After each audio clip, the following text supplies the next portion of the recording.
사도행전 11장 19절 우리 한 절 말씀을 함께 합독하겠습니다.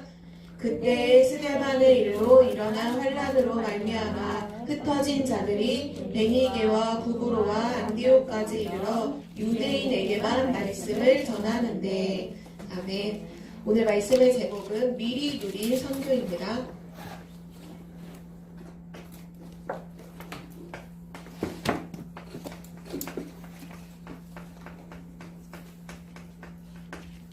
결국 하나님이 우리 렘넌트들을 통해서 이루실 일이 바로 이거죠. 선교. 그런데 이 선교를 미리 누리는 렘넌트가 된다면 하나님이 이미 응답을 준비하시고 우리에게 오늘 말씀 주시는 줄 믿습니다. 렘넌트들은 오늘 서론에서 되게 모습이요. 여러분 거예요. 여러분이 이 모습으로 가정에 서 있는 거예요. 여러분이 이 모습으로 전 세계 현장으로 가게 되는 거죠. 그래서 렘넌트는 기도하는 렘넌트로서 오늘 뭐를 시작하느냐? 렘넌트 타임을 시작하는 거예요. 우리 지금까지는 서밋 타임이란 말을 되게 많이 들었죠. 서밋 타임. 하나님과의 깊은 시간을 갖는 것을 서밋 타임이라고 하죠. 자, 그럼 렘넌트 타임은 뭐냐? 렘넌트 타임. 아침과 이건 매일 하는 거예요. 아침과 낮과 밤에 여러분이 이제 렘넌트 타임을 가져야 돼요. 아침에는 렘넌트들이 뭐 하느냐? 핵심은 이거예요. 눈을 뜨자마자. 지난주 우리 같이 마지막 결론에서 그런 얘기를 했죠. 눈 뜨자마자 우리 말씀과 기도로 시작하자. 렘넌트들 눈 뜨자마자 휴대폰 붙잡지 말고 말씀과 기도로 시작하자 했는데 매일 아침마다 렘넌트는 눈을 뜨자마자 뭐를 하기 시작하느냐? 여러분은 분명히 여러 가지 생각들이 있을 거예요. 아, 오늘 학교도 가야 되고 오늘 여러 가지 일도 있고 어제 뭐 되게 짜증났던 일들도 생각날 수 있고 중요한 건 이 모든 생각을 기도로 바꾸는 거예요. 나의 모든 생각을 기도로 바꾸는 거예요. 아, 오늘 학교 가기 힘든데 이런 생각이 아니라 하나님 오늘 학교 가기 힘든 하나님만 붙이면 돼요. 모든 생각을 기도로 바꾸는 거예요. 하나님 오늘 나에게 성령 충만함을 주세요. 하나님 오늘도 하나님이 주시는 저 힘이 필요해요. 저에게 힘을 주세요. 모든 생각을 기도로 바꾸는 거죠. 그러면 낮은 뭐 하느냐? 여러분은 낮에는 사람을 만나잖아요. 또 여러분은 학교에 가죠. 그때는 모든 보는 것을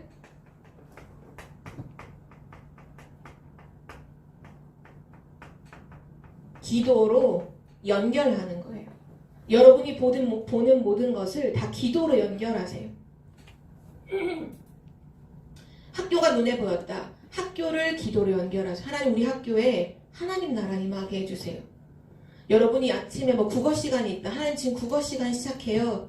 이 공부할 때 저에게 지혜를 주셔서 이 공부를 통해 세계복음화 하게 해주세요. 모든 보는 걸 가지고 기도로 연결하는 게 바로 낮에 하는 렘넌트 타임이고요. 밤에는 뭐 하느냐? 중요해요. 밤에는 내 생각에 빠지는 것도 아니고 그렇다고 우리가 뭔가를 보고 사람을 만나는 것도 아니죠. 조용히 혼자 있는 시간이 밤이잖아요. 혼자서 밤에 핵심은 그거예요. 혼자서 그때 거의 가족들하고 막 얘기할 때 그때는 혼자가 아니죠. 결국 잠자기 직전이 여러분이 혼자 있는 시간일 거예요. 혼자서 하나님의 말씀을 펴고 그 말씀을 읽으면서 짧더라도 말씀을 묵상하세요. 그리고 나서 한 가지 더 할 수 있다면 그 말씀을 읽고 나서 지금 뭔가 내 마음에 부딪히는 구절이나 또는 부딪히는 내용이 있다. 그거를 말씀을 기도 수첩에다가 연필을 들고 볼펜을 들고서 적으세요. 그걸 메모한다 하거든요. 혼자서 하나님 말씀을 묵상하고 그리고 말씀을 적으세요. 그것만 적어도 돼요. 밤에 하나님 말씀 쭉 읽는데 아, 나 하나님 자녀구나. 그럼 나는 하나님 자녀. 그걸 기도수첩에 적는 거예요. 말씀 읽다가 그리스도가 모든 문제 끝냈다는 게 뭔가 들어왔어요. 그러면 예수는 그리스도. 그것만 적어도 돼요. 많은 걸 적으라, 절대 막 노트 몇 페이지씩 적으라는 얘기가 아니에요. 일기를 쓰라는 얘기가 아니라 말씀을 가지고 부딪히는 한 단어, 두 단어를 메모하세요. 그게 렘넌트가 가지는 렘넌트 타임이에요.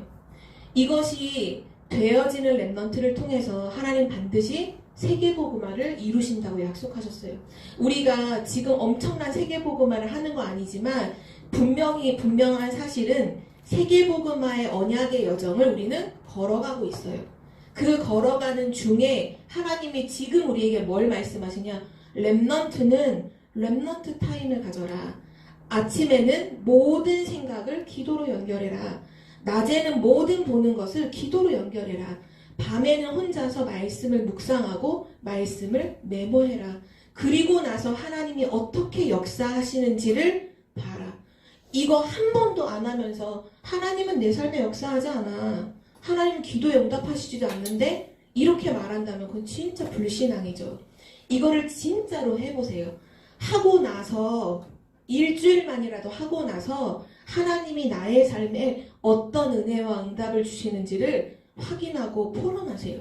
그게 렘넌트가 해야 되는 렘넌트 타임이에요. 오늘 우리가 미리 누린 선교 말씀을 같이 나눌 텐데요. 이 선교가 시작됐던 그 시작을 보면 결국은 예수가 그리스도라는 답을 가지고 시작을 하죠. 왜냐하면 이게 왜 답이냐? 그리스도가 십자가에서 모든 문제를 다 끝냈거든요. 그래서 그리스도는 인생의 해답이에요. 그리스도는 십자가에서 모든 문제를 끝내신 완전한 해답이에요. 이 해답을 붙잡은 사람들이 이 답을 가지고 모여서 뭐 하기 시작했느냐? 모여서 함께 오로지 기도에 힘쓰니라. 기도하기 시작해요. 이때 이 기도를 통해서 오늘 바로 선교가 시작이 되죠. 하나님의 말씀이 성취되는 것이 이루어져요. 성취의 시작. 마가다락방에 모여서 기도했던 성도들을 통해서 하나님이 어떤 응답을 주시죠? 사도행전 2장 9절에서 11절에 보면 이 기도하고 있는 사람들에게 성령의 충만함이 임해서 그들이 밖으로 뛰어나가 예수는 그리스도라고 복음을 말해요. 그때 예루살렘에 모여있던 15나라 사람들이 복음을 듣죠. 이것이 사실은 선교의 시작이 돼요. 15나라 사람들이 복음을 듣고 그러는 가운데 엄청난 핍박이 일어나죠. 그런데 그 엄청난 핍박 속에서 하나님이 중요한 사건을 일으켰어요. 예수가 그리스도다라고 말하는 초대교회 사람들만 나타나면 잡아 죽이는 사람이 있었어요. 그 사람이 누구냐? 사울이에요. 사울. 이쪽에서 예수가 그리스도라고 말하고 있어 하면 그래? 다 잡아 죽여. 다 갖다가 감옥에 쳐넣어. 이렇게 하는 사람이 사울이었거든요. 실제로 스데반이 돌에 맞아 죽을 때 그거를 내가 책임지겠다고 했던 증인으로 섰던 청년이 누구냐? 바로 사울이었잖아요. 그런데 그 사울이 다메섹이라는 곳에 예수 믿는 사람들이 흩어져서 숨어 있다는 걸 딱 듣고 첩보를 이렇게 딱 얻고는 공문을 딱 받아서 누구든지 예수 그리스도 믿는 사람은 죽여도 죄를 묻지 않겠다라는 공문을 딱 가지고 다메섹으로 간 거예요. 그런데 다메섹에 들어가는 그 순간 사울에게 이상한 일이 일어났어요. 하늘에서 빛이 비추는데 다른 사람에게는 소리가 하나도 안 들리는데 사울에게만 소리가 들리는 거예요. 사울아 사울아 어찌하여 나를 핍박하느냐. 누구세요? 선생님 누구세요? 누구신데 저한테 지금 말씀하시는 거죠? 나는 네가 핍박하는 예수다. 그날 다메섹에서 이 사울이라고 하는 이 청년이 예수가 그리스도라는 사실을 깨닫게 돼요. 예수 그리스도를 만났어요. 근데 그때 강렬한 빛을 받아서 눈이 보이지 않게 된 사울은 그리스도를 만났지만 눈이 보이지 않아서 옆에 막 자기를 부축하는 사람들에 의해서 어느 곳에 이제 머물러 있었죠. 며칠 후에 다메섹에 있는 기도하고 있는 아나니아라는 제자를 하나님이 부르셔서 너 빨리 사울에게 가서 기도해줘라. 이 사람은 누구예요? 그때 말씀하신 거예요. 하나님, 제가 알기로는 그 사울이라는 사람은 예수 믿는 사람들을 잡아 죽이는 사람이잖아요. 근데 제가 어떻게 가서 그 사람을 위해 기도해줘요? 아니야. 이 사람은 이방인과, 선교 말하죠. 이방인과 임금들과 이스라엘의 후손들, 바로 렘넌트들에게 복음을 증거하기 위해서 택한 나의 그릇이야. 그 말씀을 듣고 아나니아가 가서 사울에게 기도해줘요. 그때 기도를 통해서 눈이 다시 보이기 시작하죠. 근데 놀라운 일이 일어났어요. 눈이 며칠 동안 안 보였어요. 그러다가 어떤 사람이, 아나니아라는 사람이 찾아와서 기도해줬는데 눈이 열렸어요. 그리고 나서 이 사울이 제일 먼저 한 행동이 뭘까요? 처음에 어떤 행동을 가장 먼저 했을까? 잘 모르죠. 성경에 보면 그 길로 바로 유대인의 회당으로 들어가서 예수는 그리스도라고 얘기를 해요. 그때 사람들이 다 충격을 받아요. 제사장들과 바리새인들, 서기관들, 유대인들이 지금까지 예수는 그리스도라고 말하는 사람을 다 잡아 죽였던 사울인데 그 사울이 며칠 만에 회당에 들어오더니 예수는 그리스도야 라고 얘기를 하는 거예요. 사람들이 다 충격을 받았죠. 이 사울이 누구냐? 바로 이방인, 선교를 위해서 하나님이 세우신 사도, 이 사람을 하나님이 준비해 놓으셨어요. 그리고 또 어떤 일이 일어났을까요? 사도행전, 오늘 우리가 읽었던 11장 19절에 보면 스데반의 환란을 통해서 사람들이 흩어져요. 이게 중요한 거예요. 지금까지는 예루살렘에 모여 있었거든요. 그래서 항상 복음이 누구에게만 전달되느냐? 유대인에게만 전달됐어요. 그런데 핍박을 통해서 이 복음 가진 초대교회가 전 지역으로 흩어졌어요. 전 세계로 흩어졌어요. 그 현장에서 뭐 하게 될까요? 당연히 선교하는 발판이 되죠. 그래서 세워진 교회가 사도행전 11장 25절에서 26절에 보면 이 흩어진 자들이 안디옥에 가서 복음을 증거하면서 이 안디옥에 교회가 세워져요. 안디옥 교회. 26절에 여기 보면 26절에 보면 되게 중요한 얘기가 나와요. 이 안디옥 교회에 있는 성도들이 얼마나 그리스도를 말했으면 그 사람들의 별명이 생겨요. 어떤 별명? 이 사람들은 그리스도인이야. 그리스도만 말하는 사람들이야. 안디옥 교회는 어떤 교회였냐? 그리스도만 말하는 교회였어요. 그래서 안디옥 교회의 별명이 그리스도인, 예수는 그리스도라고 말하는 그 교회로 하나님이 축복을 하셨죠. 또 엄청난 핍박이 계속 일어나요. 사도행전 12장에 보면 야고보라고 하는 중요한 예수님의 제자가 순교를 하죠. 그리고 베드로는 붙잡혀서 옥에 갇혀요. 이때 초대교회 성도들이 뭐 했을까요? 초대교회 성도들의 방법은 다른 게 아니라 이거였어요. 예수는 그리스도야. 그 해답을 붙잡고 베드로가 옥에 갇혔을 때도 뭐 했냐? 모여서 기도했어요. 기도할 때 하나님이 주의 천사를 보내서 베드로를 옥에서 꺼내주셨고, 그리고 나서 어떤 일이 일어나느냐? 그 유대인, 그 그리스도인들을 핍박하는 헤롯, 이 왕을 하나님이 그날 불러가요. 성경에 보니까 이빨에 충이 먹어서 충치가 생겨서 죽음을 당해요. 초대교회 성도들은 중요한 언약을 붙잡고 단지 기도하고 있었을 뿐인데 하나님이 15나라의 문을 여시고 이방인의 사도인 사울을 하나님이 꺾으시고 하나님께서 하나님의 방법으로, 바로 핍박이라는 방법으로 사람들을 흩으시고 안디옥 교회를 세워주시고 헤로당의 죽음도 하나님께서 하나님의 계획 속에서 모든 것이 이루어졌어요. 그걸 뭐라고 하느냐? 성취라고 하는 거예요. 하나님은 언약하시고 그 언약을 반드시 이루시죠. 성취의 시작. 그래서 우리 렘넌트들은 뭐만 하면 되느냐? 예수가 그리스도라는 정확한 복음 가지고 기도하고 있으면 돼요. 기도하는 렘넌트. 그럼 그 속에서 보좌와 시공간 초월 237의 밀 전 세계 하나님과 소통, 이 모든 것이 한꺼번에 다 이루어지는 거예요. 지금 이거를 또 한마디로 얘기하면 이걸 9가지 세팅이라고도 얘기하는 거죠. 자, 두 번째, 하나님의 놀라운 선교의 성취가 시작된 이후로 지구상 처음으로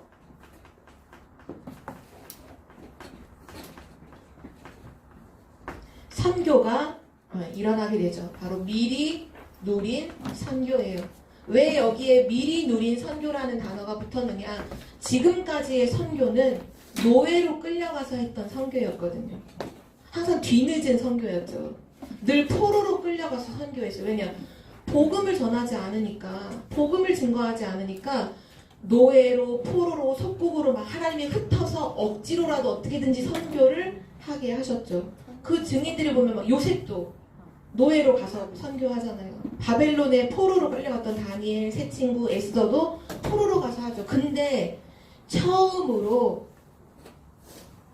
노예, 포로, 속국으로 가지 않고 선교사를 정식으로 파송해서 이루어진 첫 번째 미리 누린 선교가 이 안디옥 교회에서 이루어져요.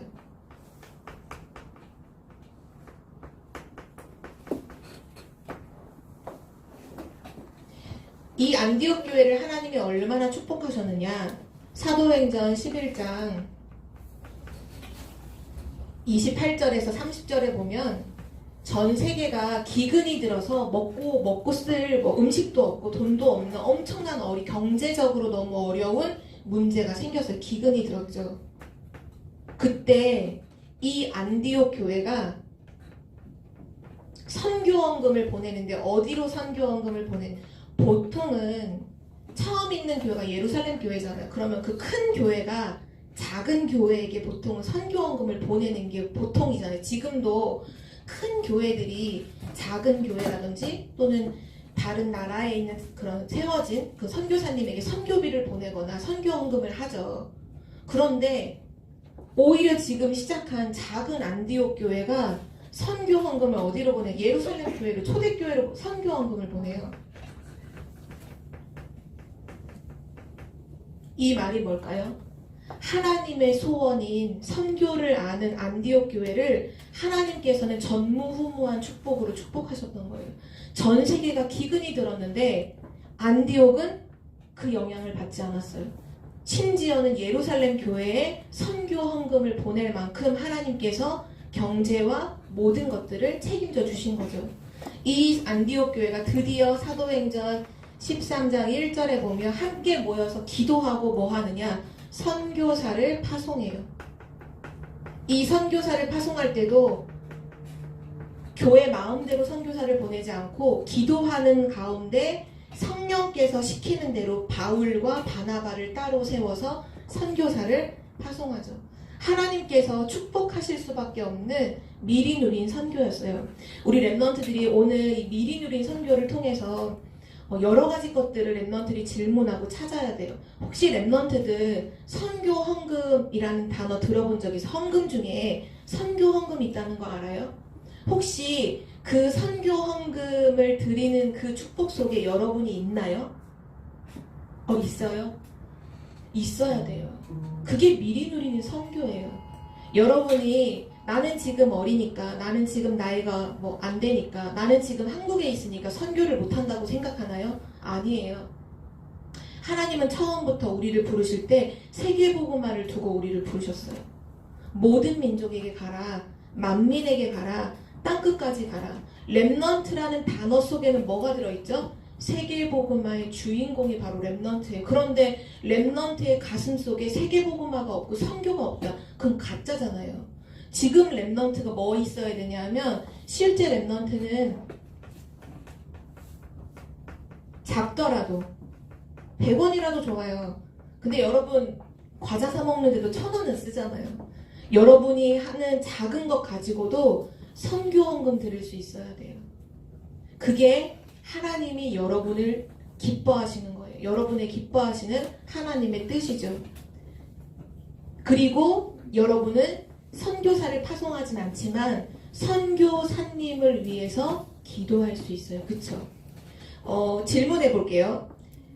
이번 주 일주일 동안 우리가 기도해야 되는 선교 나라가 두 나라가 있어요. 어딜까요? 미국. 미국 아니고 랩넌트들이 한번 말해볼까요? 랩넌트들이. 자, 그러면 이번 주 말고 지난주는 어디였죠? 기도회고 있었다며 알겠지?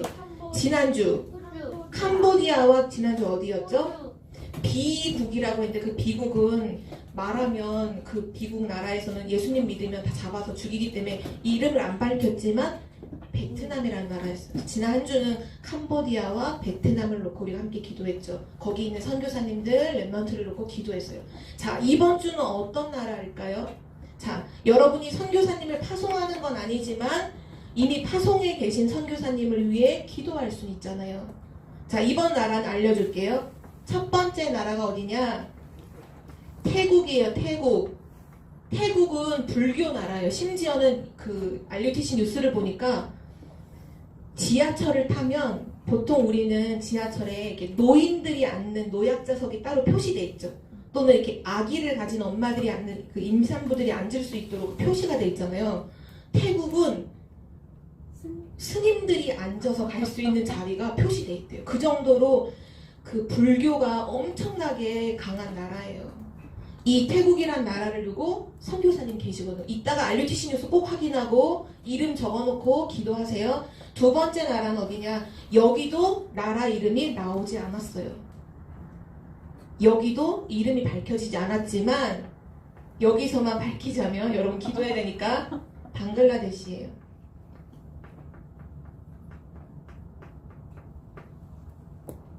이 방글라데시에는 되게 중요한 목사님이 계시죠. 살람 목사님. 이 살람 목사님은 우리 한국에 일하려고 왔던 원래 노동자였어요. 그런데 어떤 전도자 권사님을 통해서 복음을 듣고 예수가 그리스도라는 걸 알았어요. 이 방글라데시는 완전 이슬람이에요. 이슬람에서 테러하는데 막 그 폭탄 터트리고 이런 그 종교가 이슬람이잖아요. 여기서는 이슬람에서 기독교로 개종을 한다? 그냥 잡아서 죽여요. 가족들이 잡아서 죽여요. 이 살람 목사님도 예수님을 믿는다는 것 때문에 엄청 핍박받았어요. 심지어는 살람 목사님의 제자는 억울하게 끌려서 감옥까지 갔어요. 감옥에서 이렇게 사람들이 제안했대요. 너 예수님 안 믿는다고 얘기해. 그럼 풀어줄게. 너 복음 안 전한다고만 얘기하면 약속하면 너 풀어줄게. 그 말은 뭐예요? 아무 죄가 없는데도 감옥에 가뒀다는 거예요. 왜? 예수님 말하니까. 근데 그 제자가 뭐라고 말했냐? 나 감옥에서 죽어도 좋아. 나 예수님 부인할 수 없어. 그리고 그걸 거절했어요. 어떤 일이 일어났을 것 같아요? 그 감옥 안에서 와 있는 제수들에게 복음을 증거해서 그 제수들이 예수님을 믿고 지금 그 제수들 가운데 신학생으로 훈련받고 있는 사람이 나왔어요. 하나님의 기적이죠. 이런 중요한 일이 일어나는 곳이 바로 선교 현장이에요. 자, 랩런트들 마음에 담으세요. 이번 주 태국, 방글라데시 이 나라를 두고 뭐 해야 돼요? 기도요. 기도. 여러분이 기도할 때 시공간을 초월하는 일들이 일어나잖아요. 여러분이 기도하는 거예요. 그것이 여러분이 미리 누리는 선교예요. 그때 하나님께서는 그 선교를 통해서 뭐 하시느냐? 미리 누린 치유. 사도행전 선교사로 파송됐던 전도자 바울과 바나바가 갔던 제 처음 현장이죠. 사도행전 13장 1절에서 12절. 여기에 누가 있었냐? 무당에게 잡혀있는 무당에게 속는 총독이 있었죠. 그 사람에게 복음이 증거돼요. 치유되죠. 또 사도행전 16장 6절에서 18절에 보면 점치는 귀신 들린 여종이 있었어요. 점치는 귀신 들린 여자. 전도자 바울이 이 여자에게 증거했어요. 예수는 그리스도라고 말하면서 그 여자에게 있는 귀신은 떠나가라 했을 때 그 귀신이 즉시 나오니라. 성경은 기록하고 있죠. 치유되었어요. 또 사도행전 19장 1절에서 20절. 이 에베소 지역은 특별히 우상숭배가 엄청 심각한 곳이었어요. 우상숭배의 지역. 그런데 이때 이 지역에 있는 사람들이 그리스도를 믿고 모든 우상을 다 버리는 그런 역사들이 일어나요. 우리 랩런트들이 복음을 가지고 기도하고 있으면 결국 이 무당도 그렇고 귀신 들린 점치는 귀신 들린 여자도 그렇고 우상도 그렇고 이 모든 배우가 뭐예요? 이 배우의 역사하는 게 뭐죠? 흑암이잖아요. 사단이잖아요. 이 사단의 권세가 완전히 꺾이는 그런 참된 치유가 일어나게 될 줄 믿습니다. 오늘 우리 랩런트들이 그래서 마지막 결론이에요.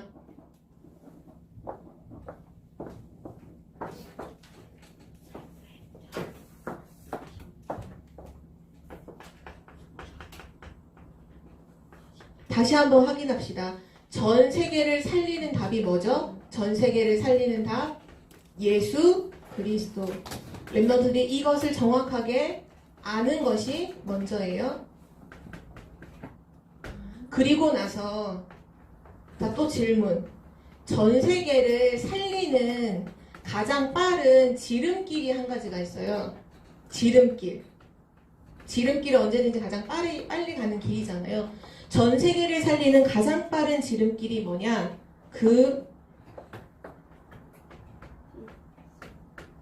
TCK예요. TCK는 뭐냐? 쉽게 말하면 다문화 가정의 아이들.